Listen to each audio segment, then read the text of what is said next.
ご理解第32節。女が左縁に出て名を抜くときに血を拝んで抜くというような心になればおかげがある。またそれを煮て食べるとき、神様いただきますというような心あらば当たることなし。実験実証させていただく信心のいろはです。大地を拝む気になり、すべてにいただきますという合唱の心。今まで気づかなかったおかげのもとが、そこにもここにもあることに気づかされます。信心とは一切を拝み、一切をいただきますということだなとわかります。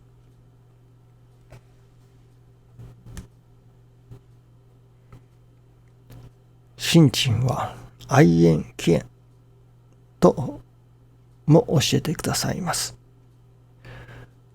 難儀が起縁となるのでしょうかね。このお道に縁をいただく。やはりそれはこのご理解にもありますおかげがあると。おかげがある。おかげを欲しいからこのお道にご縁をいただこうとする。大体はそうだと思います。神様の心が分かりたいから、神様のお役に立ちたいから、あるいは何というのでしょうかね、いわゆる心磨きをしたいから、このお道にご縁をいただいたと。もっと教えをいただきたいから、お道にご縁をいただいた。ご神徳がいただきたいから、この道にご縁をいただいた。というような方は、あまりおられないのではないでしょうかね。おられたとしても、ほんのわずかだと思いますね。ほとんどはやはり、おかげがいただきたい。そのおかげがいただきたい。それは難儀がそこにあるから、その難儀から逃れたい。難儀から解放されたい。あるいは願い事が叶いますように。私の願いをどうぞ神様叶えてください。というのが、いわゆる愛縁起縁の始まりなのだと思いますね。それはそれでいいのですけれども、そこで止まったのでは、神様の願いが成就しないということになりますね。やはりこの道の本義というのでしょうか。それは神様の願いを実現することだと思うのですけれども、まずは私どもにかけられた神様の願い、そのことが実現するためには、神様がやはり氏子の縁ができなければならない。その縁を作るもととして、一つには難儀というようなもの、あるいは願い事が叶いますようにといった、そういう氏子の願い事というのでしょうか。そういうものが神様との間の一つの縁のもとになるのだと思いますね。神様が私どもに願われるものは何なのだろうかと。天地書きつけにありますおかげは我が心にあり。大抵はそのおかげが欲しい。我が心になればおかげがいただけれるのか。ということで、おかげが欲しい。いわゆるご利益ですね。それを欲しいから、我が心になろうとします。最初から、私は和らぎ喜ぶ我が心がいただきたいのだ。という人はやはり少ないと思いますね。おかげは我が心にありと言われるそのおかげがご利益が欲しいから我が心になろうとする。まあそういうものではないでしょうかね。これは人間側の願いと言いましょうか、思いですね。ではこのおかげは我が心にあり、そこに込められた神様の御思いは何だろうかと。それはこういうふうなことではないでしょうかね。例えば子供に勉強をさせたいと親が思ったといたしましょうか。そして今度の試験には例えば90点取ったらこのおもちゃを買ってやるよと。何でもいいから好きなおもちゃを買ってやる。今度の試験で90点取りなさい。いわゆる勉強してほしいわけですね。で、子供としては別に子供は試験でいい点数を取りたいとは思っていない。けれどもおもちゃを買ってくれるというから、そのおもちゃが目当てで一生懸命試験勉強をする。そしてなるほど90点取れた。そしたら親も買ってくれる。ところが一生懸命勉強してるけれども89点だった。さあ親は90点なってないから今度にしようと言うでしょうか。普通はよく勉強したなと、あと1点足りなかったけれどもまあ買ってやろうと言って買ってくれるようなものではないでしょうかね。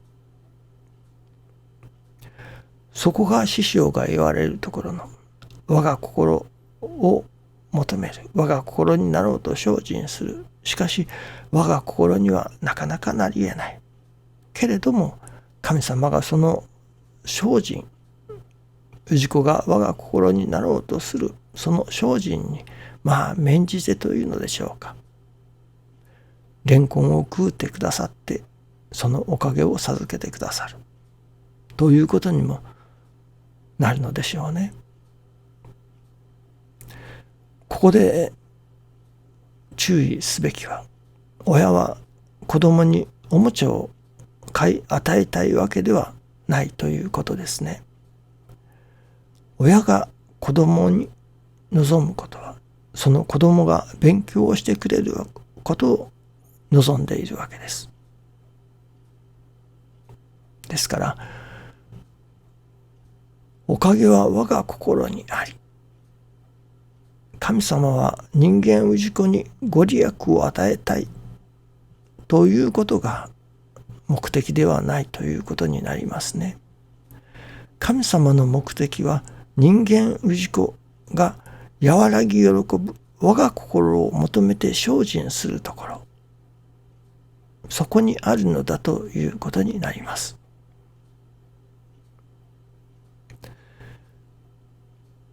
おかげは我が心にあり、それならばおかげはいらないという、例えばおもちゃなんかいらないと言って拗ねて勉強をしない子もいます。おかげはいらないという人たちもおられます。おかげはいらないと、これは神様もしようがないということを聞かぬ子は仕方があるまいがということにもなるのかもしれませんね。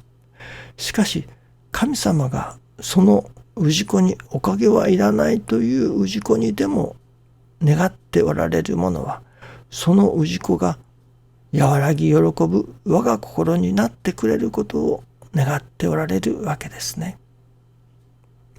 それこそ世界中の氏子が和らぎ喜ぶ我が心になってくれることを願っておられるのが天地金の神様だということになるのですね。そうなればそれこそ世界真の平和が達成されることにもなるわけですからね。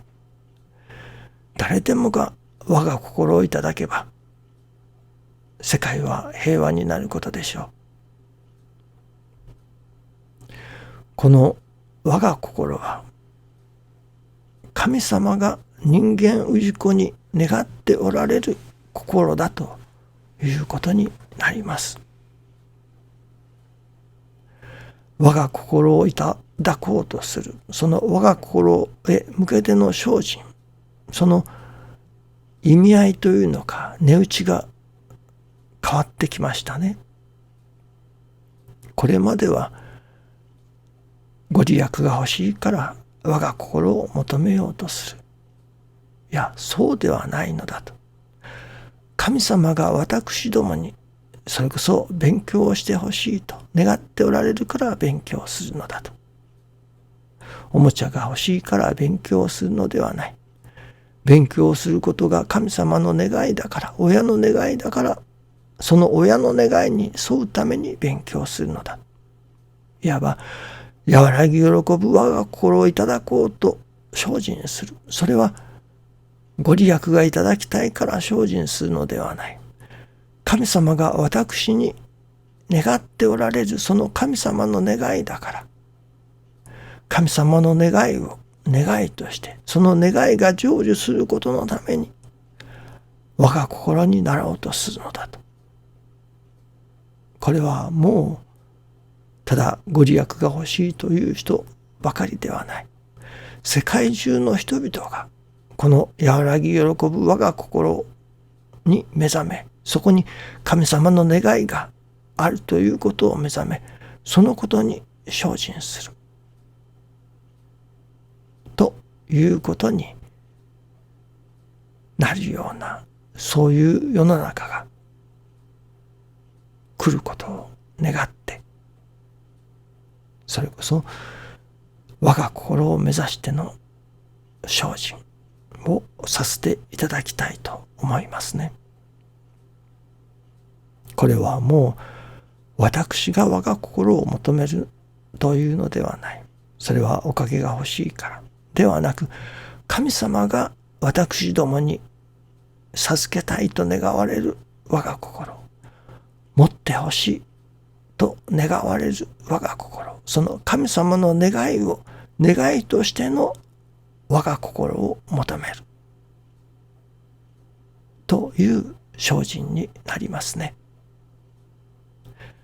どうぞよろしくお願いいたします。ありがとうございます。